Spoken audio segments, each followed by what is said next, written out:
Les pires phrases de CEO déconnectés, version brutale, sans costume cravate. Les RH, ils devraient disparaître avec leur jargon de bienveillance corporate. Moi, j'ai rien à perdre. Ils m'embaucheront jamais. Condamné à rester au chômage ou à monter mon projet, j'ai choisi la liberté plutôt que la servitude polie. Et je sais pourquoi ils me détestent. Parce que je ne suis pas un larbin docile. Parce que je ne dis pas « oui chef »,« oui maître »,« amen, PDG ». Pendant que mes collègues appelèrent leur boss « maître » et le PDG « Dieu », moi je levais les yeux au ciel. Et je voyais surtout un type qui confondait le pouvoir et la valeur. Me faites pas chier avec vos conneries de religion. Il n'y a qu'un seul Dieu sur terre. Il s'appelle franc. Maintenant, il s'appelle euro. Et après, on s'étonne que l'humain ait disparu des bilans comptables. Ils ont viré ce PDG, remplacé par un plus corporate.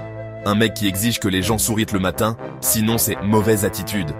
Et si tu souris trop, on te supprime les pauses, parce que ça veut dire que t'as trop d'énergie, donc tu bosses pas assez. Bienvenue dans le management paradoxal. Fais semblant d'aller bien, mais pas trop. Disconnect level, CEO. Ces types vivent dans un autre monde. Andy Jassy d'Amazon a dit « Si tu refuses de revenir au bureau, c'est que ça ne marchera pas pour toi chez Amazon. » Non, Andy, ce qui ne marche pas, c'est ton empathie en mode avion. Jamie Dimon, le PDG de JP Morgan, lui, trouve que vérifier ses mails pendant une réunion, c'est irrespectueux.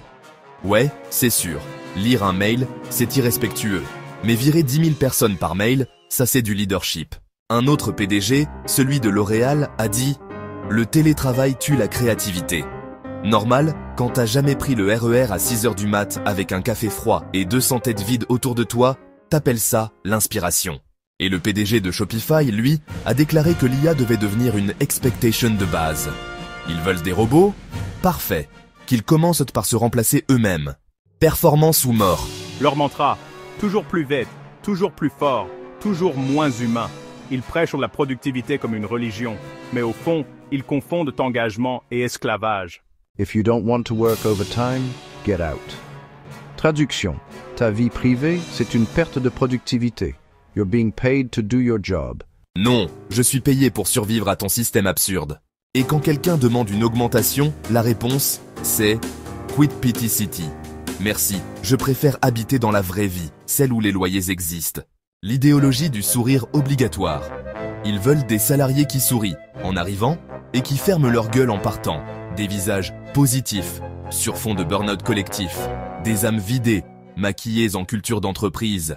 Si tu souris trop, c'est suspect. Si tu râles, t'es toxique. Si tu dis rien, t'es effacé. La vérité, ils veulent pas des employés, ils veulent des figurants pour leur théâtre du succès. Moi, j'ai vu des chefs appeler leurs salariés collaborateurs pour mieux leur rappeler qu'ils collaborent à leur propre exploitation.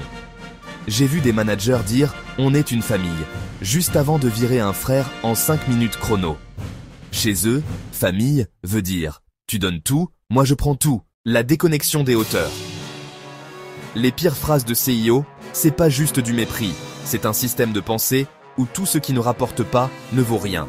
Une déconnexion totale entre ceux qui vivent du travail et ceux qui vivent sur le dos du travail. Ils parlent de passion et d'engagement, mais ne connaissent que le contrôle et la peur. Ils célèbrent l'innovation, mais punissent la différence. Ils veulent des créateurs, mais ils forment des clones. Leur plus grande innovation, c'est d'avoir remplacé la conscience par un KPI. Moi, j'ai choisi de ne plus ramper. Alors ouais, je suis peut-être condamné à rester au chômage ou à lancer mon projet. Mais au moins, je serai libre. Parce que je préfère échouer debout que réussir à genoux. Parce que je préfère créer dans la galère que briller dans la soumission. Et parce que je ne veux plus jamais dire « Amen » à un patron qui se prend pour Dieu. Le monde du travail n'a pas besoin de nouveaux dieux, il a besoin de gens humains. Et d'un grand ménage chez les déconnectés du pouvoir.